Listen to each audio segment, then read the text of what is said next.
हमारे चैनल को सब्सक्राइब करें और बेल आइकन दबाएं।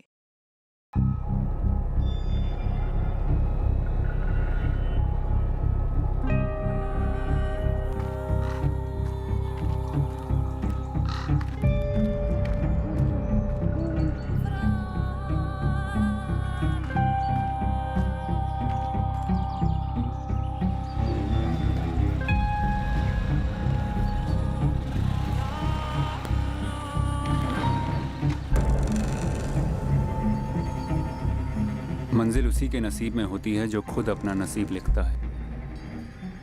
किस्मत उसी की खुलती है जो उसे हासिल करने का जज्बा रखता है।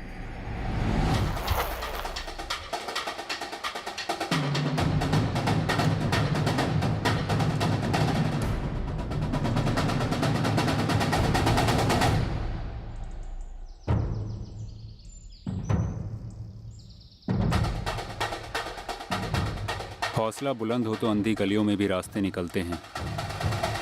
जुनून का चिराग जलता रहे तो अंधेरे में भी तीर निशाना चीर जाता है। हमने फरीदा से साफ कह दिया जी, निकाह के बाद सर्विस वगैरह करना हो तो तुम्हें ससुराल के रजामंदी से ही करना होगी। लीजिए। अल्ताफ भैया, हमने भी अशरफ से कह दिया था। भी अल्लाह ताला का दिया हुआ इतना अच्छा हमारा हार्डवेयर का बिजनेस है, फिर तुम जॉब क्यों करोगे? और हम माशाल्लाह लड़का समझदार है, ग्रेजुएशन करती दुकान पे मेरा हाथ बटाने लगा। ये तो रिटायर ही हो गए हैं, दुकान का ज़्यादातर काम तो अशरफ ही संभालता है अब। अशरफ बेटा, अगर आपको फरीदा से कुछ बात करनी है, कुछ पूछना है तो आप पूछ सकते हो।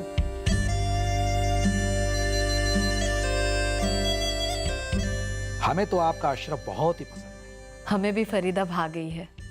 आप देखो बच्चे क्या फैसला करते हैं।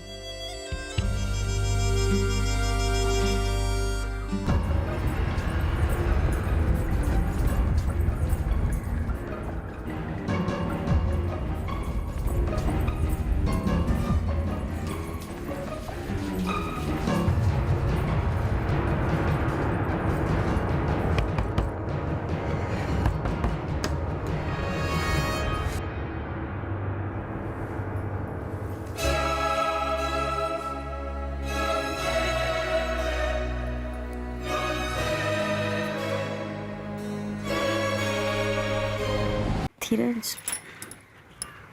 काश तुमने मुझे कॉलेज में प्रपोज कर दिया होता ना, तो आज हम हमारे अपने कमरे में होते। जो हो गया उसका क्या गम करना, जो हो रहा है अच्छा ही तो है। लेकिन धीरज, मुझे कभी कभी लगता है कि काश हमें ऐसे छुप छुप के ना मिलना पड़ता।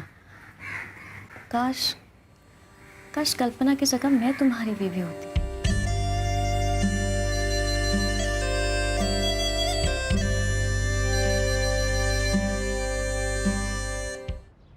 काश को गोली मार यार। मैं तुमसे और सिर्फ तुमसे प्यार करता हूँ, और यही पत्थर पे लिखी हकीकत है नाज़नीन। कल्पना भी हकीकत ही। नहीं, वो सिर्फ पत्थर है, मेरे गले से बंधा पत्थर। पर मैं कब तक अम्मी से झूठ बोलते हुए दरगाह जाती रहूं? ये छुपकर दरगाह जाना मेरे गले का पत्थर बन चुका है। पर गले तो सलामत है ना। मैं हिंदू तो मुसलमान, अगर पता चला तो न जाने कितने गले कटेंगे। देखो नाज़नीन, अगर मैं कल्पना को छोड़ भी दूं, फिर भी कायदे से हमारा मिलना नामुमकिन है। तो ऐसे ही खुश रहते हैं ना एक दूसरे के साथ। पर कब तक? जब तक चलता है चलने देते हैं, फिर कोई दूसरा तरीका निकाला जाएगा।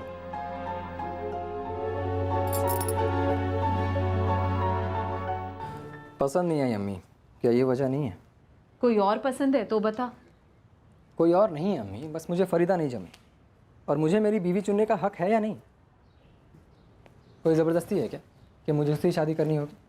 अरे मैंने उससे पूछा कई बार, पर कहता है कोई और नहीं है। पर अल्ताफ मियाँ तो पूछेंगे ना, ये क्या कमी है हमारी लड़की में? कह दीजिए कि अशरफ अभी तैयार नहीं है। अरे 26 का हो चुका है, और क्या तैयार होना है उससे? पर दिल नहीं कर रहा उसका, तो क्या करे, ज़बरदस्ती थोड़ी ना कर सकते हैं। मैं कहती हूँ अब अल्ताफ भाई से सीधे सीधे सॉरी बोल दो, और मोहसिन भाई को कहो कि कोई और लड़कियां दिखाएं। ये कहाँ का खानदान है और लड़का क्या करता है? अरे ज़ीनत, रहने वाले तो ये लोग माधोबाग के हैं, लड़के का नाम है अशरफ अली, ग्रेजुएट है, अच्छे शरीफ खाते पीते घर के लोग हैं। और लड़का जो है ना वो अपने बाप की हार्डवेयर की दुकान चलाता है। हाँ। चलो बढ़िया है। अरे वाह, चाय भी आ गई। लड़के के कोई भाई बहन? नहीं, इकलौता है। और तुम्हारी नाज़नीन के लिए बिल्कुल सही है। तो मैं आज ही नाज़नीन के अब्बू से बात करती हूँ। बेटा हबीबपुर से एक रिश्ता आया है, आगे कहूँ सुनेगा? क्यों नहीं अब्बू? फरीदा को देखा, मना कर दिया और बताया भी नहीं कि क्यों पसंद नहीं। अब्बू कुछ चीज़ें मैं बता नहीं सकता, इसीलिए नहीं बताता। बहरहाल कौन है ये हबीबपुर की लड़की? नाज़नीन नाम है, ग्रेजुएट है, 24 साल की। और मोहसिन भाई रिश्ता लाए हैं तो जाहिर है कि खानदान भी अच्छा होगा और लड़की भी अच्छी होगी। जी कह दीजिए, मैं मिलने के लिए तैयार हूँ। नहीं वो बात तो होगी। अच्छा है दिनों नाज़नीन के लिए कुछ नए कपड़े वपड़े बनवा लो, मैं ज़्यादा वक्त नहीं है। इतवार को वो लोग आ रहे देखने। कौन आ रहे हैं? क्या देखने? लड़के वाले आ रहे हैं माधो बाग से, अशरफ नाम है। अल्लाह का शुक्र है, बस सब सही हो जाए तो इंशाल्लाह इसी साल मेरी नाज़नीन के हाथ पीले हो जाएंगे।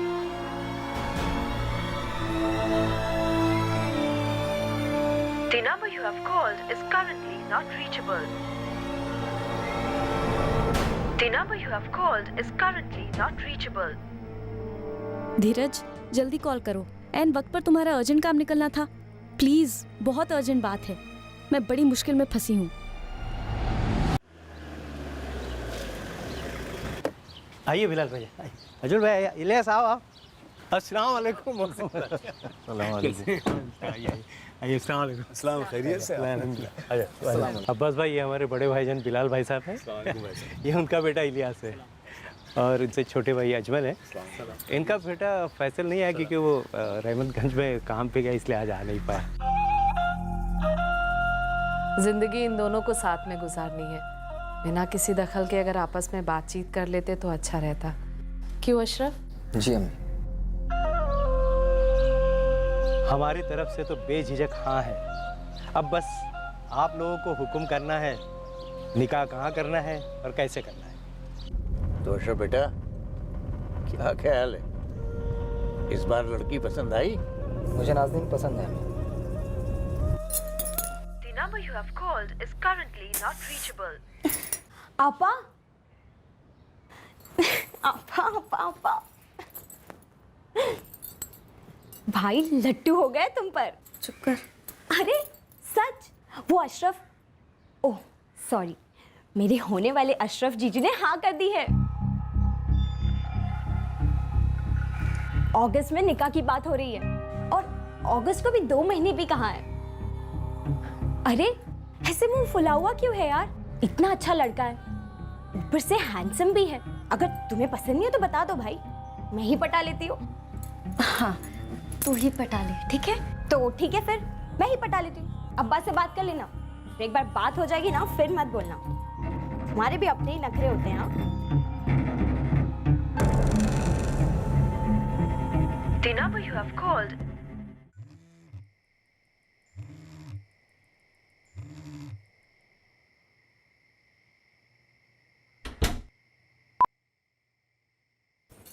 हाइट है धीरज, हाइट है। कितने मैसेजेस, कितने कॉल्स किए, अब जाके तुम्हें टाइम मिला फ़ोन करने का? अरे यहाँ मीरागढ़ की साइट पर हूँ यार, सिग्नल नहीं था, फिर फ़ोन बंद हो गया। होटल में आके फ़ोन चार्जिंग पे लगाया, फिर भूल गया। आप देखता हूँ तो 1000 कॉल, 2000 SMS, बात क्या है? आज सुबह सुबह ताया ताई जी परिवार के साथ घर आ धमके अपने होने वाले दूल्हे को देखने। अरे कोई भी देखने आया यार, बस मना कर दो, कह दो कि पसंद नहीं है, टालती रहो। ऐसे कैसे टाल दूँ? हाँ, सब कुछ हो गया है फिक्स। तुम बस मना कर दो, कह दो कि लड़का अच्छा ही नहीं है। क्या कारण दूँ? हाँ, क्यों नहीं पसंद आया मुझे लड़का? धीरज, तुम्हें जितना आसान लगता है ना, उतना आसान नहीं है। मुझे लगता है कि अब हमारी स्टोरी खत्म हो रही है। क्या बकवास कर रही हो नाज़नीन, ऐसा कुछ नहीं होगा। देखो मैं कल वापस आ रहा हूँ, हम मिलके बात करते हैं। धीरज,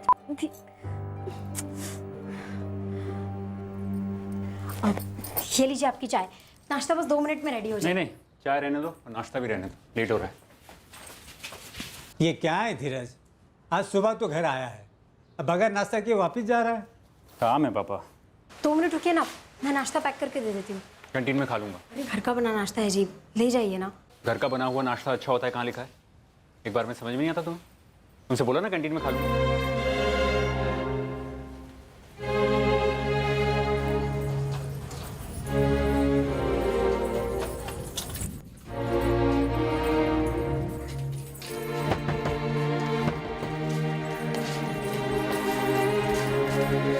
नहीं होगा, मैं अब ना नहीं कह सकती। क्यों नहीं कह सकती? बिल्कुल कह सकती हो। अच्छा क्या बोलूं उनको? हाँ, कि मैं एक हिंदू शादीशुदा लड़के के प्यार में पागल हो गई हूँ। तो क्या करेगी? उस अशरफ से शादी करेगी? ऑप्शन है। नाज़रीन तू ऐसा कैसे कर सकती है? हम दोनों का क्या होगा? चलो मान लेते हैं कि मैंने अशरफ से शादी के लिए ना कह दी। हाँ, गाली खा ली, ताने सुन ली, फिर क्या? अरे कब तक ना मैं बोलती रहूंगी? देखो धीरज, टाइम आ गया है। हाँ, अभी डिसाइड कर लो, साथ में रहना है तो। हम साथ ही तो हैं नाज़नीन। कल्पना से ज्यादा समय मैं तुम्हारे साथ बिताता हूँ। ऑफिस में आने से पहले, साइट से आने के बाद, दिन में 2 बार। अरे दिन में 2 बार करने को साथ होना नहीं कहते। जब 2 लोग साथ होते हैं ना तो सबको पता होता है। होना भी चाहिए धीरज। प्यार होना चाहिए नाज़नीन, जो हम दोनों के बीच में बहुत है। और ये प्यार तुम किसी और को कैसे दे सकती हो? बस मना कर दो नाज़नीन, बाकी हम बाद में सोच लेंगे। मैं नहीं सोच सकती। जो भी करना है अभी करना है। हम कोई पहले हिंदू मुसलमान थोड़े हैं जो भाग के शादी करेंगे। अभी स्पेशल मैरिज एक्ट के अंदर हम रजिस्टर करवा सकते हैं अपने आप को। तुम मुझे बस इतना बताओ धीरज कि तुम कल्पना को छोड़ने को तैयार हो या नहीं? तुम अभी भी श्योर नहीं हो? हाँ ठीक है, अरे बैठे रहो यहीं पे, मैं कर लेती हूँ अशरफ से शादी। ठीक है, हम भाग जाते हैं दुनिया के ऐसे कोने में जहाँ किसी का बाप हमें ना ढूंढ पाए। मुझे नहीं पता कहाँ पर, लेकिन हम भागते भागते रास्ता ढूंढ लेंगे। नाज़नीन, अपार या पार?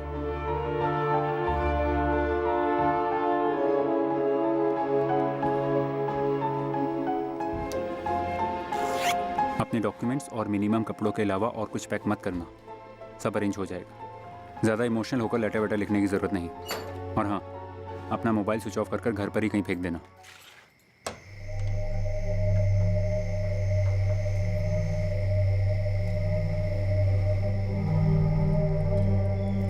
मैं चौराहे पर वेट करूंगा तुम्हारा, फिर हम गांव के बाहर की तरफ जाएंगे। वहां से टैक्सी या बस पकड़ लेंगे।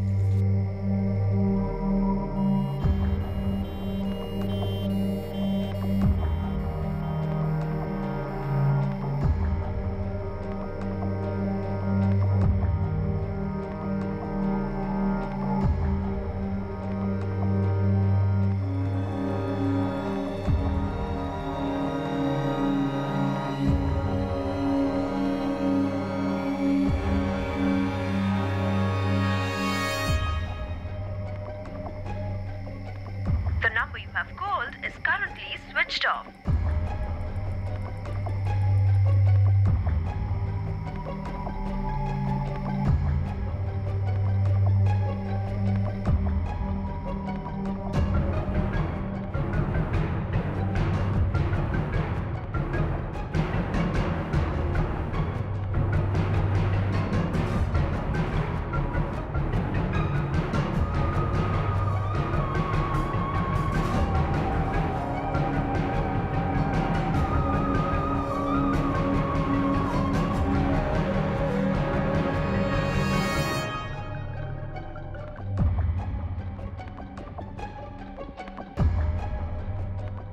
The number you have called is currently switched off.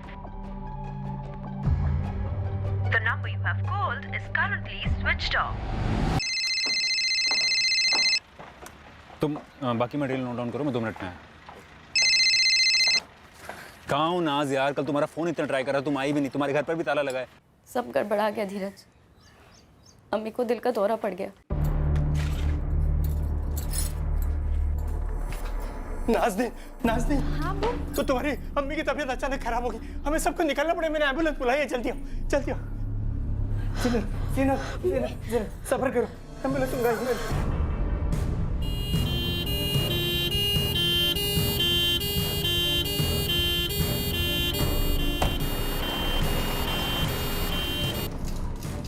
इसलिए मैं तुम्हें कॉल नहीं कर सकी धीरज।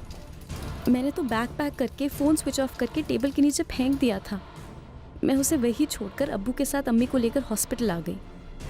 फिर मैं वहाँ उन सबको उस हालत में कैसे छोड़कर चली आती। बुरा हुआ नाज, लेकिन चलो अब अम्मी तो स्टेबल है। हाँ, अल्लाह की दुआ से। तो अब क्या करें? पता नहीं धीरज, 1-2 दिन रुक जाते हैं, तब तक अम्मी भी हॉस्पिटल से आ जाएगी। हाँ, मैं भी यही कहने वाला था। Dheeraj, I love you. Love you too Naaz, जान से ज़्यादा, सबसे ज़्यादा।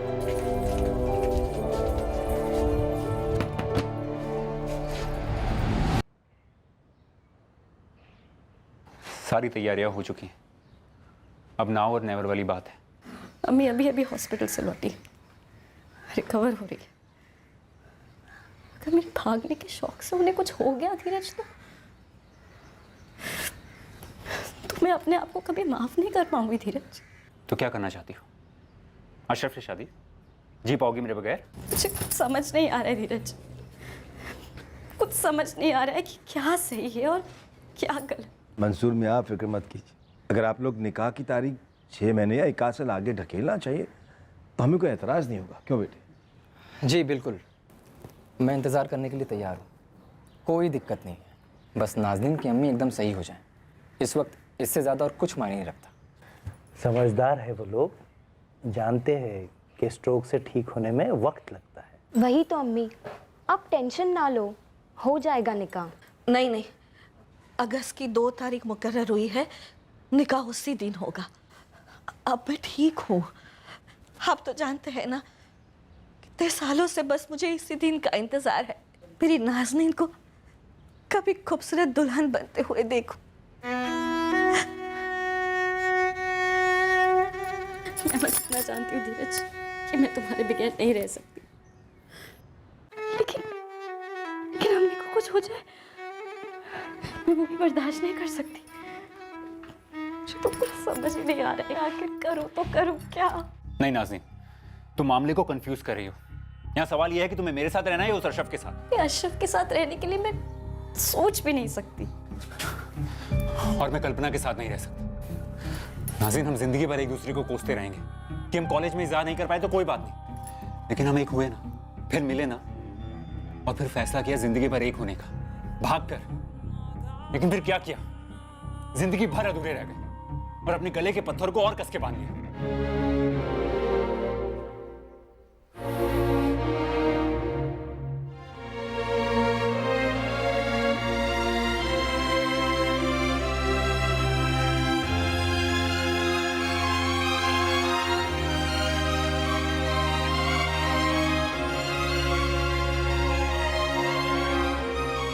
कबूल। कबूल है।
अरे नाज़नीन, कुछ तो बता, कुछ तो बोल। मम्मी हद है, ये कैसा बेहुदा सवाल है?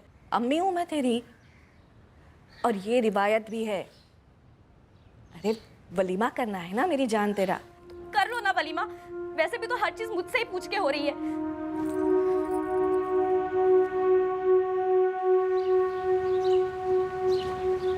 अशरफ, क्या हुआ? सब ठीक तो है? हाँ अम्मी, क्यों? अरे नाज़नीन अभी तक उठी नहीं, कमरे से बाहर तक नहीं निकली। सोई होगी या कुछ कर रही हो?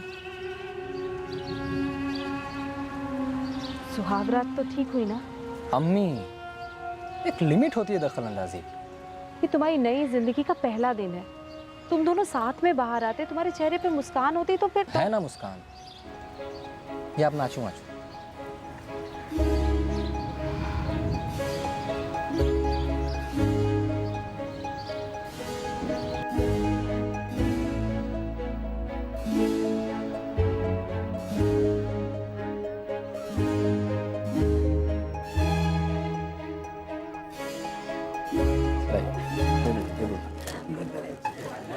इलियास मियां, कैसे हैं आप? बहुत बढ़िया। बहुत बहुत मुबारक हो आपको और मेरी नौटंकी। जीजा साहब जी, किसी ने आपको नाज़नीन के बारे में बताया नहीं होगा, पर ये ना टॉप की नौटंकी है। क्या क्या टॉप की नौटंकी करती हैं आपकी बहन? ज़रा हमें ही बताइए ताकि हम पहले से तैयारी कर रखें। इलियास साहब, फैजल मियां नज़र नहीं आ रहे हैं, निकाह में भी नहीं आए थे और आज वलीमा में भी नज़र नहीं आ रहा। अरे वो अपने निकाह में पहुंच जाए तो बहुत बड़ी मेहरबानी होगी। उनका निकाह तो उनके काम से ही हो गया। जनाब सरताजगंज में बैठे हुए हैं गोंद से चिपक कर और अपना काम कर रहे हैं। तुम ना उसकी क्लास अलग से लेना। भाई और आया नहीं? फैजल मियाँ की तो बात ही मत कीजिए, उनका गुनाह माफ़ी के लायक भी नहीं है।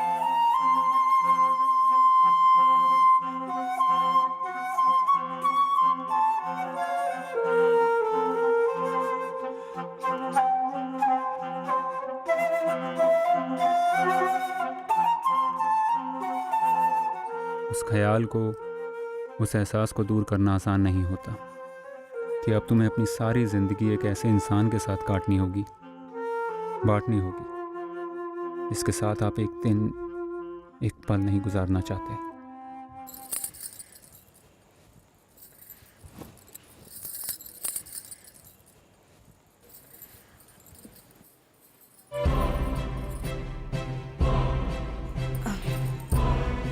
अशरफ, मेरा मूड नहीं है।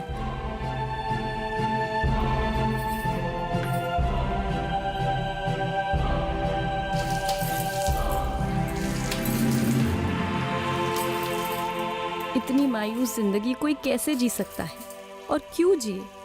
कोई खुद को इतनी जिल्लत में क्यों डुबोए?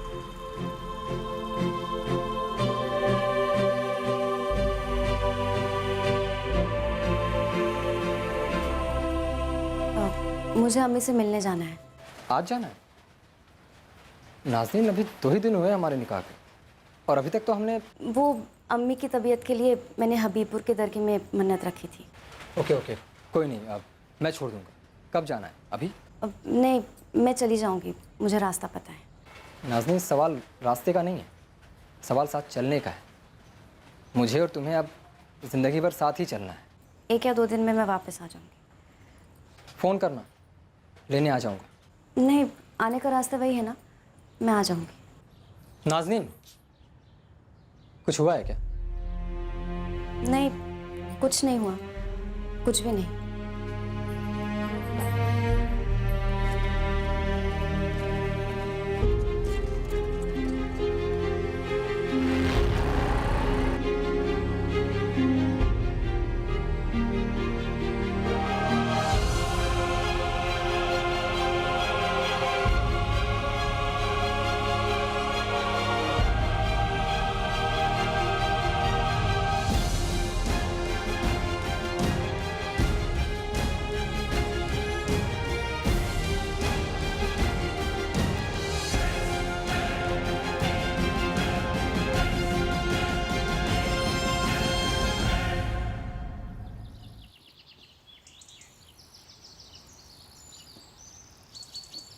धीरज, मेरे आसपास भी आता है ना, मेरे रोंगटे खड़े हो जाते हैं।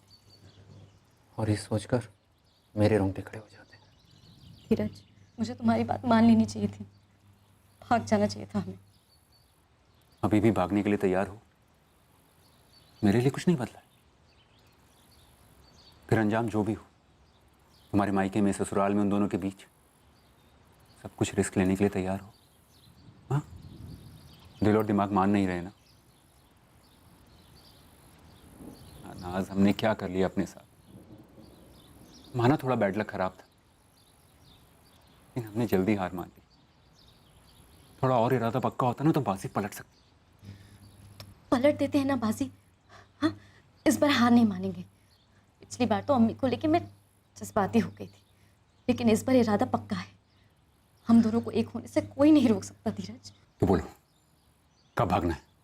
भागना, डरना, छुपना बहुत हो गया। क्यों? क्या करना चाहती हो नाज? हम अशरफ को मार डालते हैं। क्यों? हाँ, मार डालते हैं उसे। नाज, अशरफ हमारी प्रॉब्लम नहीं है। हाँ, लेकिन अशरफ के मरने से हमारी प्रॉब्लम सॉल्व तो हो जाएगी ना। अरे अशरफ की जन्नत पहुंचने से मैं ये शादी के नरक से बच तो पाऊंगी। एक बेवा बनकर, एक बोझ बनकर अपनी अम्मी के घर चली जाऊंगी, और वो बोझ मैं हल्का कर दूंगी वहां से गायब होकर। तुम्हारे साथ भाग कर धीरज, हम एक साथ हो सकते हैं धीरज। सोचो धीरज, अशरफ के जीते जी अगर मैं भाग गई तो अम्मी अबू की नाक कट जाएगी, तस्नीम का निकाह नहीं हो पाएगा। लेकिन अगर मैं बेवा बन के भागी तो अम्मी अबू 1-2 दिन शोक मनाएंगे, लेकिन उनकी इज्जत पर आंच नहीं आएगी। लेकिन नाज, अगर बाई चांस किसी को पता चल गया तो, जो कि मुश्किल नहीं है, कि तुम मेरे साथ भागी हो और हम दुनिया के किसी कोने में रह रहे हैं, तो अशरफ का मर्डर तुम तक ट्रेस होगा, हम तक ट्रेस होगा। धीरज, तुम कहते थे ना जो होगा देखा जाएगा। अरे अब मैं कहती हूँ कि जो होगा देखा जाएगा। मुझे तो बस इतना ही पता चल रहा है कि अशरफ की मौत से हम दोनों फिर से जिंदगी जी सकते हैं। डिसाइड कर लो, अगर हमको एक साथ होना है ना तो हमको ये सब करना पड़ेगा।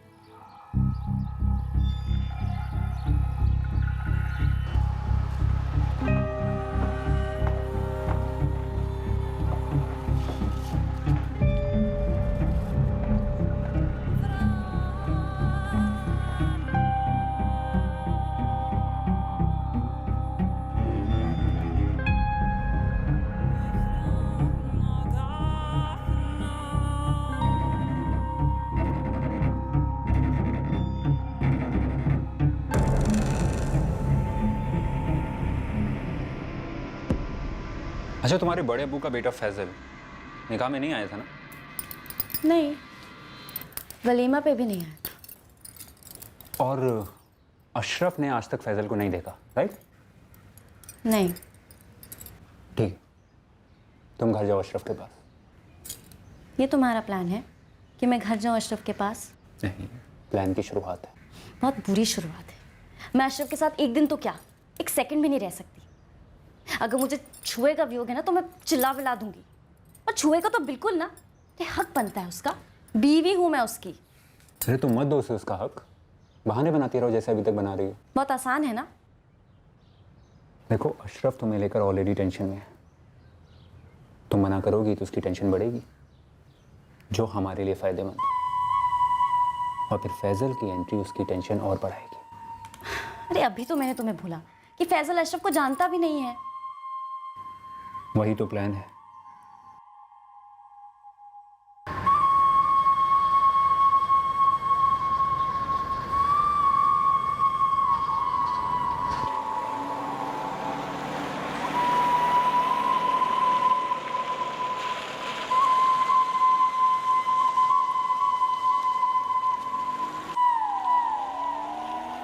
अरे स्वयं धीरज मौर्य बता रहे हैं। आज सूरज कहाँ से निकला है बे? आजा। कैसा है तू? अरे छोड़, मैं कैसा हूँ, बैठ। ये बता, तू सरताजगंज आते रहता है काम के सिलसिले में, और पूरे 6 महीने बाद अपना थोपड़ा दिखा रहा है। यार तू इतनी गिल्ट ट्रिप देता है, सोचा इस बार मिल लेता हूँ। चल ठीक है, ये बता 1-2 दिन रुकेगा या पलक झपकते गायब? नहीं, कल सुबह तक हूँ। बस तो ठीक है, आज रात तू मेरे पास रुकेगा, समझा? चल ठीक है भाई।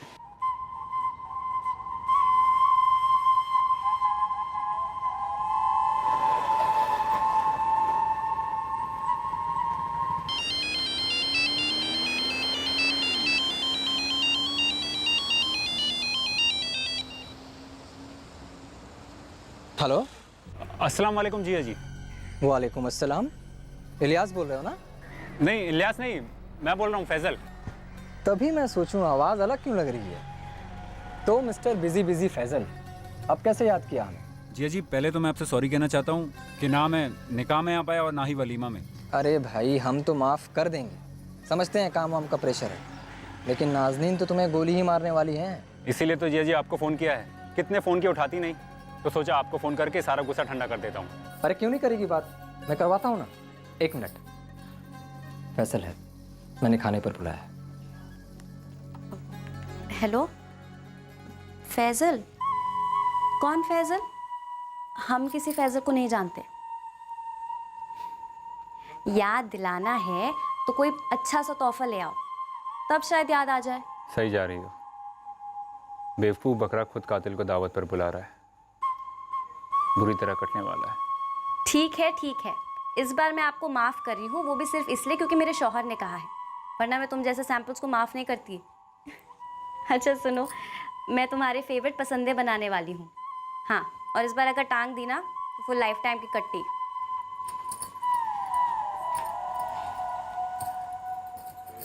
तुम्हें मजाक करते मुस्कुराते देख बड़ा अच्छा लगता है नाज़नीन। नाज़नीन, तुम खुश तो हो ना मेरे साथ? हाँ, मैं खुश हूँ।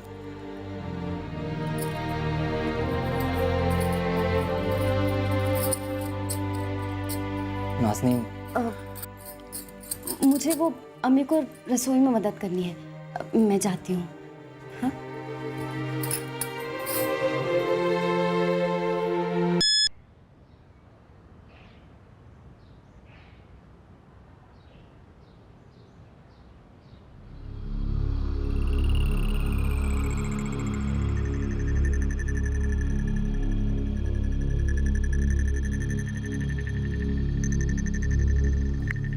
भाई फैजल, तुम्हारे मैसेजेस और जोक्स पढ़कर इतना हंसा हूँ कि आंखों से पानी आ गया।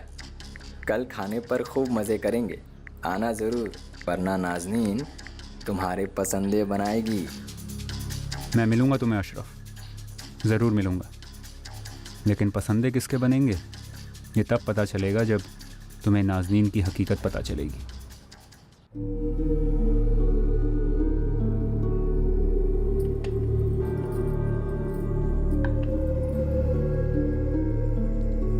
नाज़नीन, फैसल का कोई और नंबर है क्या तुम्हारे पास? ये वाला तो बंद आ रहा है। नहीं, वही एक नंबर है। मुझे तो पहले से डाउट था कि फैजल कुछ ऐसा ही करेगा, अजीब ही है वो। पर ऐसा क्यों है? मतलब प्रॉब्लम क्या है? अरे वो हर चीज़ में लेट ही करता है, एक काम करने के चक्कर में ना उसके बाकी 2 काम छूट जाते हैं। काम कौन नहीं करता है यार? आज सुबह ही उससे बात हुई थी, साफ साफ कह रहा था कि आ रहा हूँ। मैं एक काम करता हूँ, इलियास से पूछता हूँ कि माजरा क्या है। इलियास और फैजल के बीच झगड़ा चल रहा है। इलियास वैसे भी फैजल से खफा है कि वो शादी और हमारी वलीमा में शरीक नहीं हुए, खामखा लड़ेंगे। छोड़िए ना। तो क्या करें, वेट करें? कोई फ़ायदा ही नहीं है। मैं तो कहती हूँ हम खाना खा लेते हैं। अजीब बंदा है। अच्छा, वैसे कल परसों मुझे फिर से हबीबपुर जाना है, दरगाह पे, ठीक है? हाँ ठीक। अस्सलाम वालेकुम अशरफ मियाँ। यार रखो अपना सलाम अपने पास। तुम साले आए नहीं कल? तुम इतने सारे मज़ेदार खाने बनाए थे नाज़नीन ने, पसंदे और ये और वो और पता नहीं क्या क्या। इतनी अच्छी दावत तो मेरे लिए भी कभी नहीं बनी, और ना ही कभी बनेगी। ऐसा क्यों बोल रहे हो यार? मैं तुम्हें तुम्हारे घर पर नहीं मिलना चाहता था, कहीं और मिलना चाहता था, अकेले में, नाज़नीन से दूर। ऐसा क्यों? सीधी बात करो भाई। मैं और तुम कभी पहले मिले तो है नहीं, फिर भी मैं तुमसे सच नहीं छुपा पाऊंगा। तुम सामने आओगे तो कह ही दूंगा। कैसा सच? सच जिसकी वजह से ना तो मैं निकाह में आया, ना वलीमा में, और ना ही दावत में। देखो यार, ये पहेलियाँ उलियाँ ना बजाओ, जो भी बोलना है सीधे सीधे बोल दो। फैजल देखो अब बहुत हो गया, ये सस्पेंस और ये खामोशी अगर कोई मजाक है तो भाई मुझे माफ़ करो। मजाक तो तुम बन गए हो। क्या तुम कुछ ऐसा कहना चाहते हो जो मुझे मालूम नहीं और मुझे मालूम होना चाहिए? हाँ। देखो फिर चुप हो गए। फैजल बात करो, क्या कहना चाहते हो? क्या नाज़नीन के बारे में कुछ है? हाँ। तुम कह रहे थे कि वो मेरे लिए ऐसी दावत कभी नहीं बनाएगी। क्या मतलब था उसका?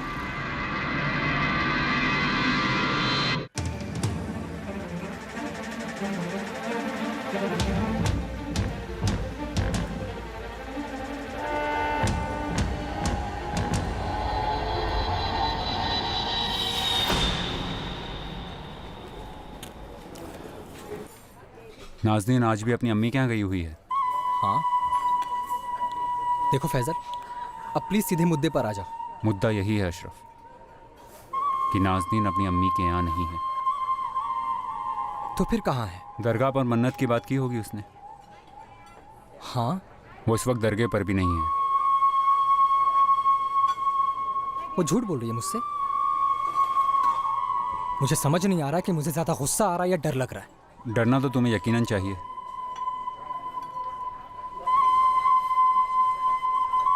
नाज़नीन तुम्हारा मर्डर प्लान कर रही है। ये क्या बकवास कर रहे हो यार?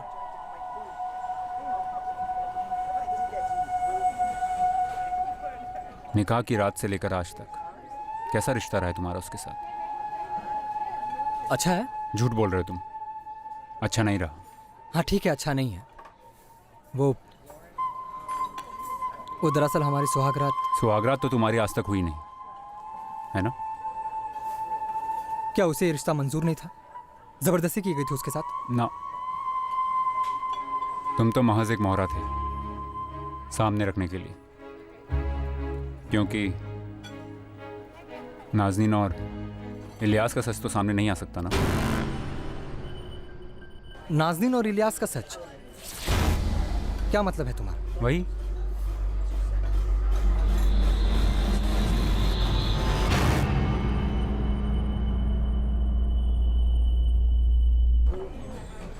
मुझसे उनका नाटक देखा नहीं जाता, इसीलिए ना मैं निकाह में आया और ना वलीमा में। कब से? 5 साल। जाहिर है खुलेआम तो ऐलान कर नहीं सकते अपने रिश्ते का, इसीलिए निहायती घटिया तरीका अपनाया। नाज़नीन ने शादी के लिए हाँ की ताकि वो बाद में तुम्हें मार सके और फिर इलियास के साथ। अब अगर तुम तलाक देते हो उसे तो वो हल्ला मचाएगी बिरादरी में कि तुम नामर्द हो, नपुंसक हो। अब तुम पूछोगे ये सब मुझे कैसे पता? वो नाज़नीन के जरिए बतौर मुआवजा बड़ी रकम ऐंठना चाहता है। अब अगर तुम तलाक देने गए तो वो दुनिया में ढिंडोरा पीटेगी, तुम्हें, तुम्हारे अम्मी अबू को बदनाम करेगी और बिरादरी के सामने वो एक नेक औरत कहलाएगी और तुम साले विलन कहलाओगे। ये है सारा प्लान अशरफ। तुम मेरी बात पर कतई भरोसा मत करो, भरोसा सिर्फ अपनी आंखों पर करो। तुम उन दोनों को रंगे हाथ पकड़ सकते हो। कैसे? मैं तुम्हारी मदद करूंगा। फिर तुम सीधा पुलिस के पास जाना, FIR लिखवाना चीटिंग की, और फिर नाज़नीन को तलाक दे देना।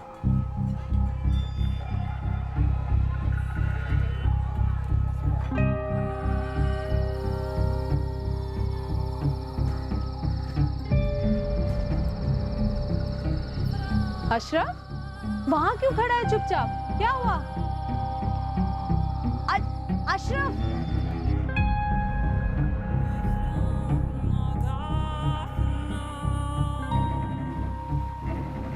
क्या हुआ है?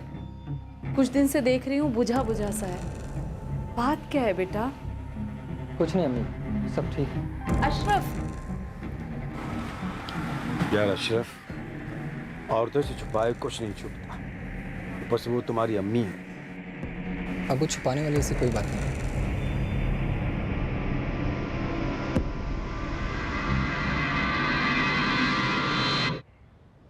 अशरफ, इस बार 4 दिन रुकूंगी, ठीक है?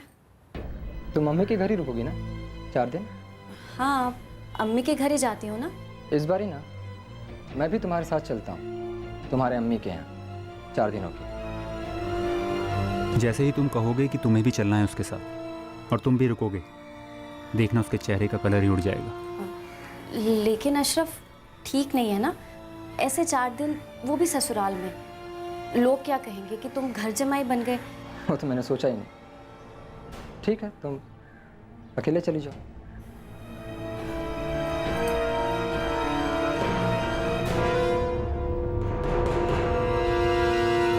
इससे अच्छा मौका नहीं मिलेगा। इलियास ने भी आज छुट्टी ले रखी है। मैं तुम्हें 4 बजे मिलूंगा। और हाँ अशरफ, बाइक मत लेके आना, मैं तुम्हें पिक करूंगा हाईवे के सामने से। आज मैं नाज़नीन से साफ साफ बात करूंगा, वो मुझे और बेवकूफ़ नहीं बना सकती। मैं अब मोहरा नहीं बनूंगा।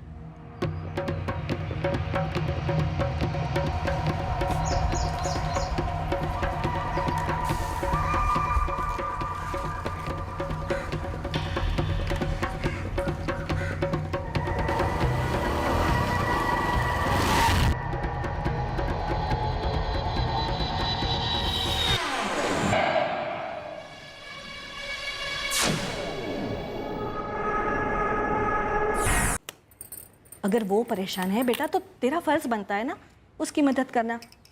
अम्मी लेकिन वो कुछ बोलते तक नहीं, बात तक नहीं करते। खैर मैं तो नई नवेली दुल्हन हूँ, लेकिन वो अपने अम्मी अब्बू को भी कुछ नहीं बोलते। बेटा, निकाह के बाद पति अपनी वालिदा से ज़्यादा अपनी पत्नी से अपने राज बांटता है। लेकिन अम्मी मुझे वो एक लफ्ज़ भी नहीं बताता कि आखिर उनकी परेशानी क्या है। कहीं वो मुझसे तो परेशान नहीं, कहीं मुझसे तो नाखुश नहीं वो। नहीं बेटा, ऐसे नहीं बोलते। भला तुमसे वो नाखुश क्यों रहने लगा? अरे तुमसे निकाह करे तो उसने बड़ी खुशी खुशी हाँ कह दी थी। अम्मी, मैंने आपसे वलीमा से पहले झूठ बोला था। क्या? अशरफ ने आज तक मुझे छुआ तक नहीं है। ये क्या कह रही है तू? अब कह रही है इतने दिनों के बाद? अम्मी, मैं आपको परेशान नहीं करना चाहती थी, लेकिन मुझे लगता है कि कहीं उसकी ज़िंदगी में कोई और तो नहीं। अल्लाह,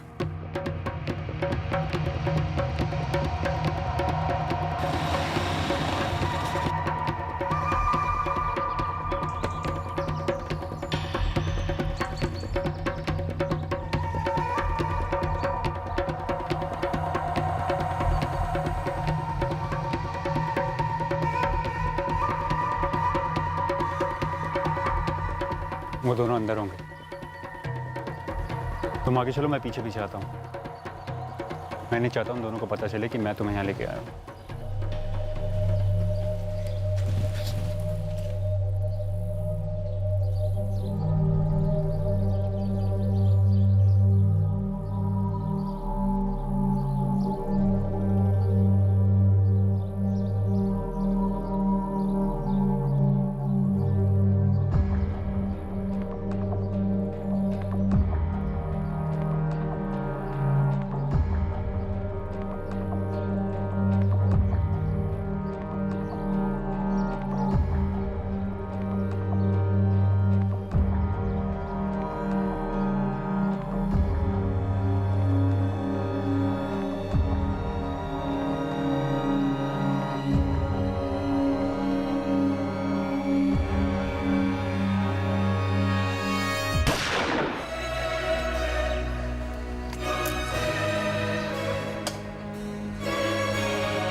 मैं तुमसे निकाह करना ही नहीं चाहता था। अम्मी और अब्बू को भी मैं अपने अंदर की कश्मकश समझा ही नहीं पाया। जिससे मैं प्यार करता हूँ उससे मेरी सबके सामने शादी नहीं हो सकती। लेकिन अब अंजलि पेट से है और मैं उसे इस हालत में अकेला नहीं छोड़ सकता। और मैं नहीं चाहता मेरा बच्चा नाजायज़ कहलाए। इसलिए मैं अंजलि के साथ नई ज़िंदगी शुरू कर रहा हूँ। मैं तुम्हें इस शादी से आज़ाद कर रहा हूँ। तुम्हें एक से एक हमसफ़र मिल सकते हैं, पर अंजलि के पास मेरे अलावा कोई नहीं। हो सके तो मुझे माफ़ कर देना।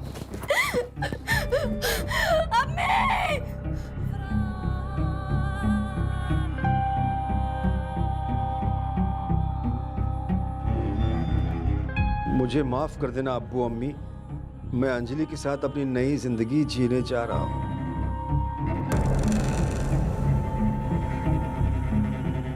क्या हुआ?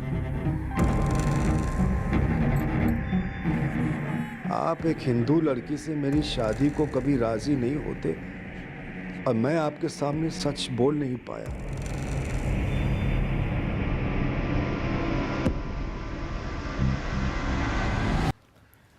तो ये प्लान है।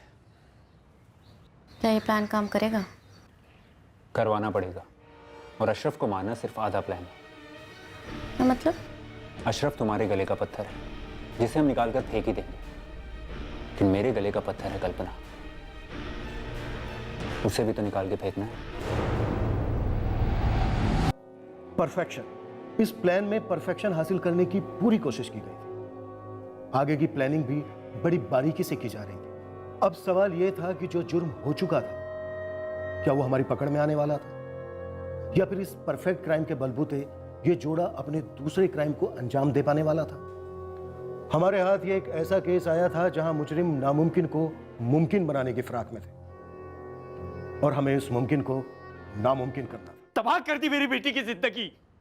शादी में कोई कसर नहीं छोड़ी थी, सारी मांगे पूरी की है हमने।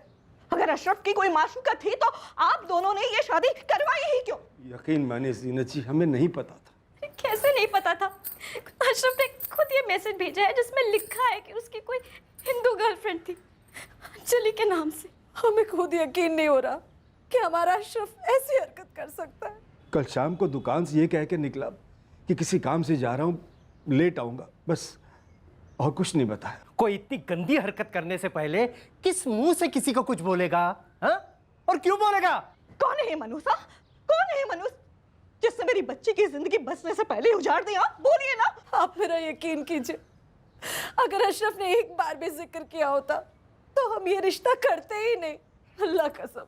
इसमें सोचना क्या है, सीधे पुलिस कंप्लेन करते हैं। निकाह को 1 महीना हुआ है और दिखा दिया उसने अपना असली रंग।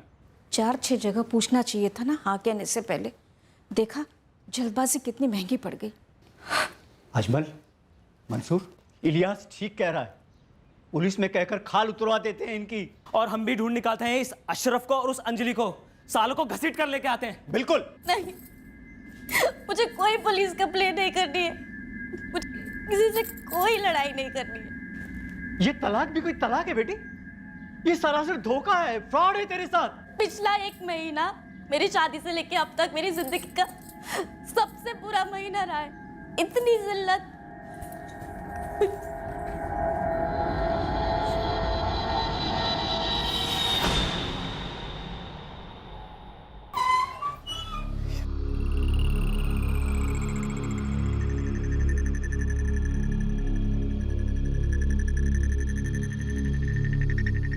धीरज, सब कुछ प्लान के मुताबिक ही हो रहा है।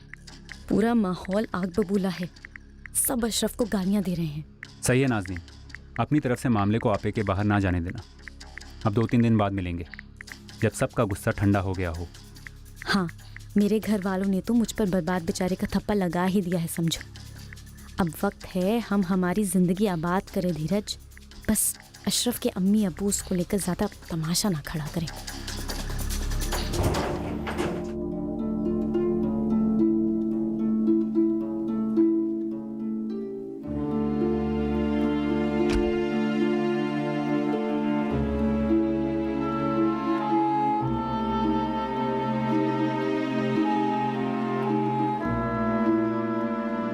कुछ तो कहा होगा अशरफ ने आपसे, कुछ भी। वहां नाजनीन का खानदान मुझे गालियां दे रहा है, मेरा नाम खराब हो रहा है। जुबैदा बहन, आप एक औरत होकर, एक माँ होकर आप भी नहीं भांप पाई कि अशरफ की जिंदगी में कोई और है? हमें कैसे पता चलता मोहसिन भाई, जब अशरफ ने हमसे कभी कुछ कहा ही नहीं। मैं तो कभी सोच भी नहीं सकती कि हमारा अशरफ ऐसा कर सकता है। मैंने उसकी अलमारी देखी, एक भी चीज यहाँ से बाहर नहीं है, ना कपड़े, ना सूटकेस, ना कागज, सब कुछ वैसा का वैसा है। ऐसे कोई कैसे भाग सकता है किसी के साथ खाली हाथ? जो भी हो, हमें किसी भी सूरत में, किसी भी हाल में अशरफ को ढूंढना है। मरने मारने पर तुला है नाज़नीन का खानदान। मोहसिन भाई, हम भी उतनी उतावले हो रहे हैं उसे वापस लाने की। इकलौता बेटा ऐसे कैसे छोड़ के जा सकता है? अब्बास जी, जुबैदा जी, जो लड़का अपनी मर्जी से गया हो वो गुमशुदा कैसे हो सकता है? इस मैसेज में साफ लिखा है कि अशरफ किसी अंजलि नाम की लड़की के साथ अपनी मर्जी से गया है। अगर उसे जाना ही होता मैडम जी, तो वो नाज़नीन से शादी क्यों करता? अभी सिर्फ 1 महीने हुए उनके निकाह को। अब आप लोग ही अशरफ को ढूंढ सकते हैं, ताकि हम भी तो ये जाने कि उसकी ऐसी क्या मजबूरी थी जो वो हमें और नाज़नीन को ऐसे छोड़ के चला गया। देखिए, आपका बेटा कहीं गायब नहीं हुआ है। उसने बाकायदा आपको और आपकी बहू को मैसेज भेजा है, सब कुछ पहले से साफ साफ बताया हुआ उसने। अब ऐसे घरेलू मामले में हम किसी के खिलाफ क्या केस दर्ज करें? सर मैं भी यही कह रही थी, केस बनता नहीं है। अंजलि नाम है लड़की का। आप लोग अपने बेटे को एक हिंदू लड़की से शादी करने देते? शायद नहीं, इसलिए डर के मारे उसने कुछ नहीं बोला होगा। आपके दबाव में आके शादी कर ली होगी। सर हमने कभी अशरफ पर दबाव नहीं डाला, उसने नाज़नीन को भी खुद पसंद किया था। हम खुद से अशरफ को ढूंढ नहीं पाएंगे, मेहरबानी करके आप लोग हमारी मदद कर दीजिए।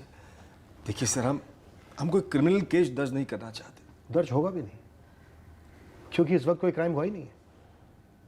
देखिए, आपके बेटे को किसने अगवा नहीं किया है, बल्कि वो अपनी मर्जी से घर छोड़कर गया है। सर अगर कोई घर छोड़कर जाता है तो अपने साथ कुछ ना कुछ सामान लेकर तो जाता ही होगा। मैंने उसकी अलमारी चेक की है, सारा सामान ज्यों का त्यों है। स्कूल कॉलेज के सर्टिफिकेट्स, पासपोर्ट, कपड़े, कुछ वैसे के वैसा। सर वो बिना मोटरसाइकिल के कहीं जाता नहीं था, लेकिन कल शाम को। अब्बू, आज मुझे घर आने में देर होगी। कहाँ जा रहे हो बेटा? एक ज़रूरी काम है, निपटा कर बताता हूँ। अरे बेटा, बाइक क्यों नहीं ले जा रहे हो? यहीं पास में ही जाना है अब्बू। उसने झूठ बोला होगा आपसे। उसकी भागकर कहीं दूर जाने की प्लानिंग होगी, इसलिए बाइक लेकर नहीं गया। कैसी प्लानिंग सर? अपने माँ बाप और बीवी को जिंदगी भर का दुख दर्द देने की प्लानिंग। हमने आज तक अशरफ से कोई जबरदस्ती नहीं की, अब भी नहीं करना चाहते। हम नहीं चाहते कि आप उसे जबरदस्ती वापस लाए। एक बार उसे ढूंढ दीजिए सर, ताकि हम जान तो सके कि हमारी खता क्या थी। कोई केस बनता तो नहीं है, फिर भी माँ बाप की तसल्ली के लिए अशरफ के घर की तलाशी लो, उसके फोन रिकॉर्ड्स निकलवाओ। अशरफ की लोकेशन मिलते ही उसके माँ बाप को इतला कर दो। सर फिर हम आउट, फिर वो जाने, उनका बेटा जाने और बहू नाज़नीन।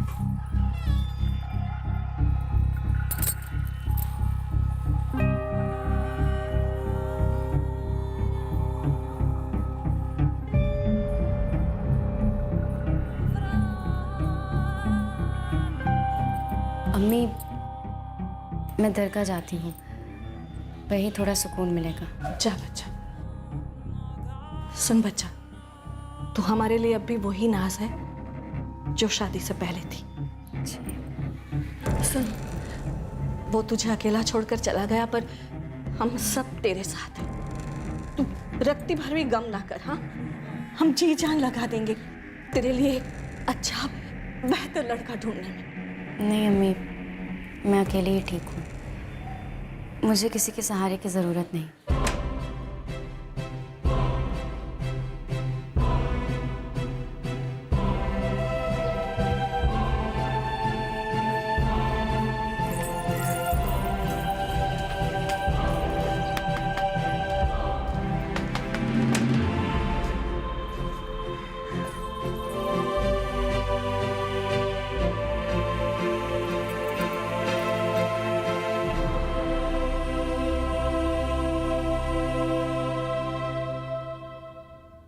तुम्हारे लिए एक सरप्राइज है।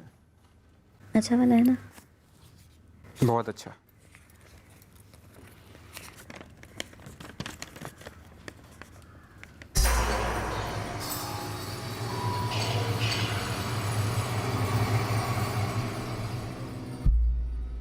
लेकिन कल्पना ने तुमसे पूछा नहीं कि तुम कोरे कागज पे उसका साइन क्यों ले रहे हो? मेरे नाम पे जो जो ज़मीन जायदाद, एफडी शेयर्स, मैं सब कुछ तुम्हारे नाम पे करना चाहता हूँ। ये स्टाम्प पेपर पे लग जाएगा। लेकिन आप ये सब कुछ क्यों कर रहे हैं? कुछ बताएंगे भी? बस यूं ही, सेफ्टी के लिए। अशरफ के मुकाबले कल्पना को रास्ते से हटाना दूध भात होगा। कल्पना के लिए क्या बनोगे? किस नाम से उसे फ़ोन करोगे? पता नहीं, लेकिन एक प्लान और है। क्या? सोच रहा हूँ इतनी आसानी से फैजल बन गया, तो क्यों ना नसीर या सलमान बन के तुम्हारे घर वालों से तुम्हारा हाथ मांग लो। फिर दुनिया की कोई भी ताकत हमें जुदा नहीं कर सकती। अच्छा सुनो, वो फैजल नाम से याद आया कि वो घर आया था।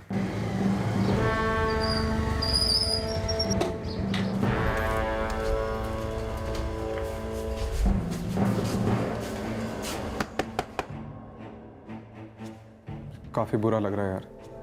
जो होना था वो हो गया, मैं तकदीर समझ के भूल चुकी हूँ। नहीं नाज़नीन, तकदीर वकदीर पे जिम्मेदारी नहीं छोड़ सकती। घर के सारे बड़े लोगों को ठीक से छानबीन करनी चाहिए थी हाँ बोलने से पहले। मुझे ना धीरज तब बड़ा फनी सा लग रहा था। यहाँ फैजल बैठकर लेक्चर दिए जा रहा था और कुछ दिन पहले तक तुम फैजल बनकर अशरफ को लेक्चर पे ले जा रहे थे। लेकिन अब मैं कब तक ये दुखियारी वाली एक्टिंग करती रहूँगी? बोर हो गई हूँ मैं। बस थोड़े दिन और। अच्छा एक चीज़ बताओ, ये जो अंजलि है ये मन घड़त है या असली में कोई ऐसा है? क्या फर्क पड़ता है, काम तो कर गई ना। मेरा फ़ोन बजा ना, मतलब मेरा वाला, मेरा इतनी कंफ्यूजन हो जाती है ना। सास का फ़ोन है। जी नाज़नीन, तू ठीक तो है ना बेटा? तो फिक्र मत कर, अशरफ बहुत जल्दी मिल जाएगा। मिले या ना मिले, मुझे ना अशरफ से ना आप लोगों से कोई वास्ता है। पर हमारा तो वास्ता है तुमसे। तुम मानो या ना मानो, तुम हमारे खानदान की इज्जत हो, जिम्मेदारी हो हमारी। और यकीन करो अशरफ बहुत जल्दी मिल जाएगा। पुलिस पूरे जोश के साथ ढूंढ रही है उसे। और मेरा एक वादा है, इससे पहले कि अशरफ हमसे माफी मांगे, उसे तुमसे माफी मांगनी होगी। उसे माफ करने का हक सिर्फ तुम्हारा है। हेलो धीरज, पुलिस के पास पहुंच गए हैं।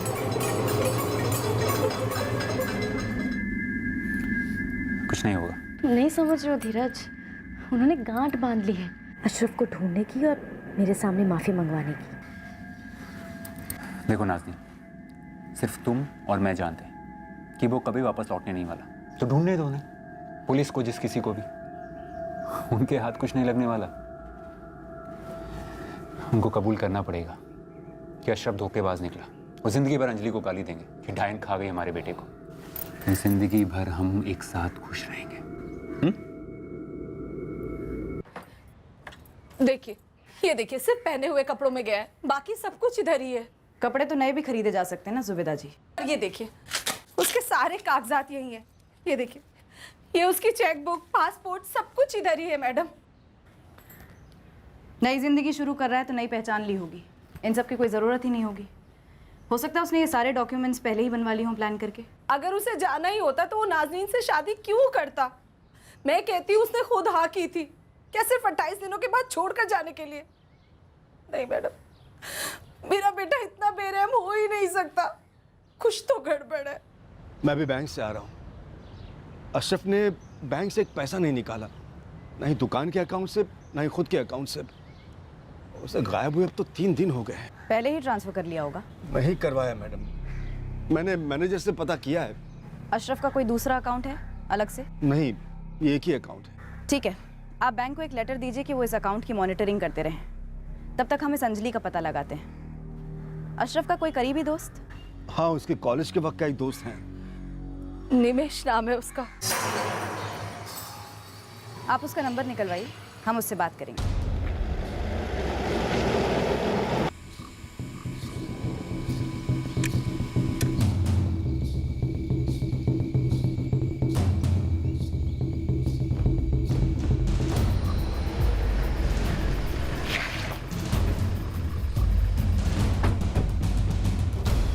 पुलिस कंप्लेंट तो हमें करनी चाहिए थी उनके खिलाफ।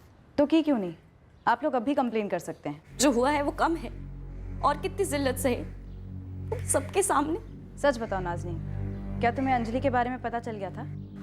अरे कमाल करती है मैडम आप भी। अगर उसे ये बात पता होती तो वहां वो एक पल भी रुकती क्या? मुझे नहीं बताती। और वैसे भी बड़ी रुखी तरह पेश आया है वो पहले दिन से। पहले दिन से? शादी के पहले दिन से? और नहीं तो क्या, हमारी बच्ची चुपचाप सहती रही। मैडम आप ही बताइए ना, कोई लड़की को कैसा लगेगा जब सुहाग रात को उसका शौहर उसे छूता तक नहीं? मैं तो कुछ समझ ही नहीं पा रही थी कि आखिर अशरफ इतने खफा से क्यों थे। कुछ बात ही नहीं करते थे, पूछती भी थी तो भी टाल देते थे। तो तुम्हारे और अशरफ के बीच में कभी अंजलि का जिक्र नहीं हुआ? नहीं, और अब मुझे कोई फर्क भी नहीं पड़ता कि वो किसी अंजलि के साथ हो या किसी और के साथ। इसमें हमारी रत्ती भर की भी गलती नहीं है मैडम।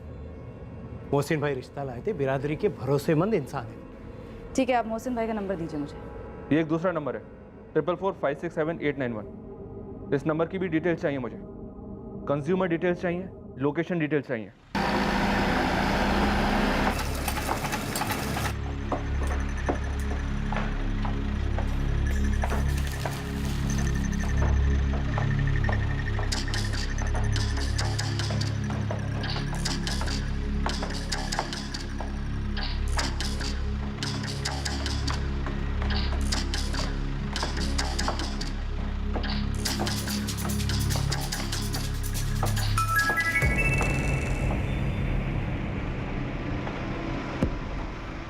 आज शाम को मिलना ही होगा।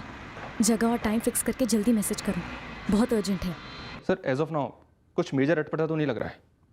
30 अगस्त को रात को 8 बजे करसीगंज के पास अशरफ का मोबाइल स्विच ऑफ हुआ। उसके पहले इसने 4445678891 इस नंबर से बात की। अंजलि का होगा, प्रेग्नेंट गर्लफ्रेंड। पॉसिबल है सर। वैसे ये नंबर तभी स्विच ऑफ हुआ जब अशरफ का हो। और कुछ? जी हाँ सर, 30 अगस्त के सिर्फ 10 दिन पहले ये नंबर अशरफ के कॉल रिकॉर्ड्स में शो हो रहा है, उसके पहले कभी नहीं। इस नंबर के रिकॉर्ड्स आने दो। अपनी निजी जिंदगियों में रिश्ते बनाने और मिटाने में लोग ऐसी ऐसी प्लानिंग कर जाते हैं कि क्रिमिनल से शर्मिंदा हो जाए। इस केस में हम तभी हाथ डाल सकते हैं जब कोई क्रिमिनल एंगर नजर आए, जिसके आसार इस वक्त तो नहीं लग रहे हैं।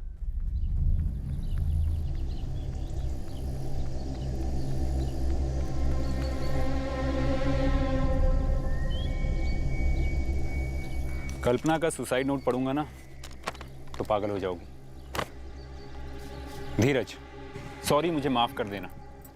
मैंने बेवफाई की, एक अफेयर किया और उस आदमी ने उल्टा मुझे ही धोखा दे दिया। मैं उसके साथ भागने वाली थी, लेकिन वो ही मुझे धोखा देकर भाग गया। मैं तुम्हें उसका नाम नहीं बताऊंगी क्योंकि अब वो मेरी जिंदगी में मायने नहीं रखता। दरअसल अब जिंदगी ही मेरे लिए मायने नहीं रखती, इसलिए मैं हमेशा के लिए आंखें मूंद रही हूँ और मेरी मौत की जिम्मेदार मैं और सिर्फ मैं हूँ। कैसा लगा? क्या हुआ नाज? पुलिस घर आई थी। अच्छा, अशरफ के अम्मी अबू तो हाथ धो के पीछे पड़ गए। पीछे पड़े या आगे पड़े, अशरफ तो नीचे है ना, बहुत नीचे, कभी ऊपर नहीं आएगा। टेंशन मत लो नाज। तुमने जो अशरफ के साथ किया ना वो। हमने नाज?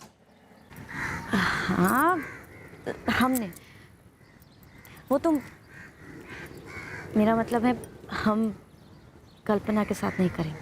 क्यों नहीं? पता नहीं यार, मुझे पकड़े जाने का डर है। सवाल ही पैदा नहीं होता। देखो, अशरफ ने तुम्हारे साथ गलत किया, तुम शिकार हुई उसकी साजिश का, ये बात हमेशा याद रखना। और तुम्हारे इस केस में मैं तो दूर दूर तक दिखूंगा नहीं, और ऐसा ही होगा मेरा और कल्पना के केस में। तुम्हारा उससे दूर दूर तक कोई ताल्लुक नहीं होगा और मुझ पर शक नहीं जाएगा क्योंकि मेरे पास कल्पना का लिखा हुआ सुसाइड नोट है। देखो कुछ मत करना, तब तक नहीं जब तक अशरफ एक याद ना बन जाए। अरे माना तुम्हारे घर पुलिस आई थी, लेकिन क्या हुआ उससे? सिर्फ 2 सवाल ही तो पूछे, कुछ नहीं होगा आगे भी।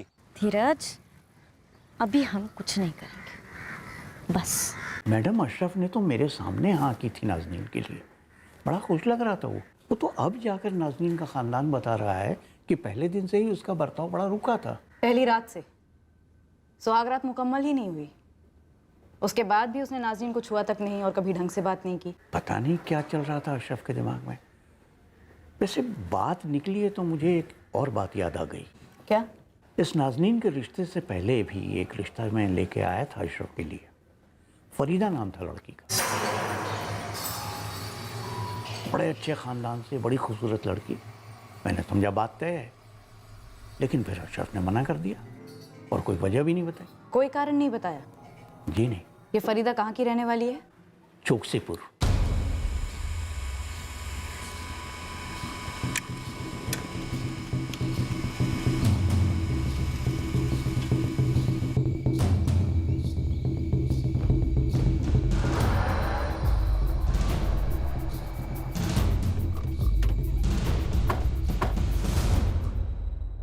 निकाह के दिन तो खुश था वो, पर सुहागरात भी नहीं मनाई गई। ऐसा क्या हुआ था? अशरफ दूसरे दिन थोड़ा परेशान था, मैंने उससे पूछा भी, पर उसने कुछ जवाब ही नहीं दिया। नाज़रीन कह रही है कि 28 दिन तक ऐसा ही चलता रहा। पता नहीं अशरफ के दिमाग में क्या चल रहा था। हम में से किसी ने सपने में भी नहीं सोचा था कि उसकी जिंदगी में कोई और हो सकती है। और सच कहूँ मैडम, अगर कोई और होती तो वो नाज़रीन के लिए हाँ नहीं कहता। उसने चौकसीपुर की फरीदा को ना कहा था।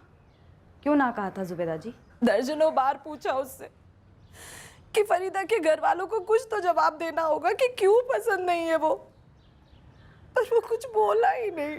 अशरफ के दोस्त निमेश का नंबर मिला? सरताजगंज की अंजलि चौबे का एड्रेस और बाकी डिटेल्स तो मुझे मिल गई हैं। अब इससे पहले कि मैं इस तक पहुंचूं, एक इन्फॉर्मेशन मुझे और चाहिए। अंजलि चौबे का ये जो नंबर है, ये सिर्फ 10 दिन से यूज़ में है, प्रीपेड सिम कार्ड है। अब मुझे ये पता करना है कि ये सिम कार्ड कहाँ से खरीदा गया। निमेश, मैं assistant sub inspector Hina Qureshi बोल रही हूँ। ये तुम्हारे दोस्त अशरफ अली के बारे में। जी मैडम, मुझे पता चला अशरफ के बारे में। निमेश, तुम और अशरफ दोनों साथ थे कॉलेज में। क्या तुम्हारे साथ कोई अंजलि चौबे नाम की लड़की पढ़ती थी? अंजलि चौबे? माना जा रहा है अशरफ इस औरत के साथ भागा है। नहीं मैम, ये तो पक्का हमारे क्लास में तो क्या हमारे कॉलेज में भी नहीं थी। और मैं तो खुद अशरफ की शादी में गया था मैम, उसने मुझे कुछ नहीं बताया और ना ही उसके बिहेवियर से लगा कि वो परेशान है। इनफैक्ट वो तो अपनी वाइफ नाजनीन को लेकर काफ़ी खुश था। क्या उसने तुम्हें बताया कि नाजनीन के पहले फरीदा नाम की लड़की को वो देखकर रिजेक्ट कर चुका था? नहीं मैम, ऐसा तो उसने मुझे कुछ नहीं बताया। क्या अशरफ ऐसा लड़का है कि शादी के 4 हफ्ते में ही अपनी पत्नी को सिर्फ एक SMS करके किसी खुफिया गर्लफ्रेंड के साथ भाग जाए? नहीं मैम, मुझे ऐसा नहीं लगता है कि वो ऐसा कुछ करेगा। अशरफ एक रिजर्व्ड किस्म का लड़का है, ज़्यादा लोगों से बातचीत नहीं करता है, ना ही घुलता मिलता है। सीक्रेट्स रखता है? जी मैम, बिल्कुल रखता है। इसीलिए ऑनेस्टली वो किस पॉइंट पे क्या सोचता है क्या नहीं, ये बता पाना आसान नहीं है मैम। सर, ऐसा लगता है अशरफ काफ़ी डिस्टर्ब था। उसकी लाइफ में पहले से कोई रही होगी, इसलिए उसने फरीदा के रिश्ते के लिए ना कह दिया और तभी से दिमाग में कुछ चल रहा होगा। तो फिर उसने नाजनीन के लिए हाँ क्यों कहा? कहीं ऐसा तो नहीं है कि वो अपने पेरेंट्स से ना कहना चाहता था लेकिन कह नहीं पाया? सर, ऐसा लगता तो नहीं है। पेरेंट्स और नाजनीन का क्लियर कट कहना है कि शादी के दिन से गायब होने तक वो काफ़ी डिस्टर्ब था। सर, हो सकता है उसने नाजनीन को हाँ इसलिए कहा क्योंकि वो माहौल नहीं बिगाड़ना चाहता था और शादी कर ली, और फिर उसे सहन नहीं हुआ तो सब कुछ छोड़ छाड़ कर भाग गया। शायद ये केस यहीं खत्म होता है। एक आदमी ने एक पराई औरत के लिए अपनी कानूनी पत्नी और माँ बाप को ठुकरा दिया। क्या आप लोग पता लगा पाए कि वो औरत कौन है जिसने मेरे बेटे को गुमराह किया है? कहाँ छुपा कर रखा है मेरे बच्चे को?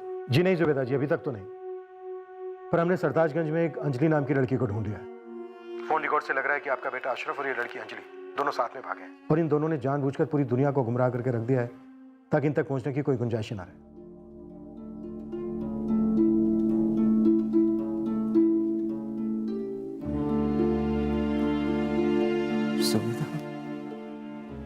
कि हम अपने बेटे को नहीं पहचान पाए।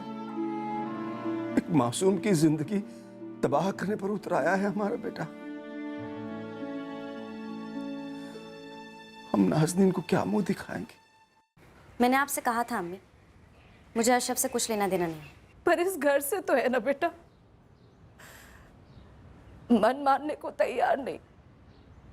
पर अब तो पुलिस वालों ने भी कह दिया है कि अंजलि नाम की लड़की वाकई में है और शायद अशरफ अंजलि के साथ ही भागा है। अशरफ के अब्बू और मैं, हम दोनों चाहते हैं कि अब तुम हमारे साथ रहो बेटी बनकर। रहने दीजिए अम्मी, मेरे भी अम्मी अब्बू हैं और मैं उनकी भी मेहरबानी के मोहताज नहीं। पढ़ी लिखी और अपनी जिंदगी खुद संवार सकती। अल्लाह हाफ़िज़।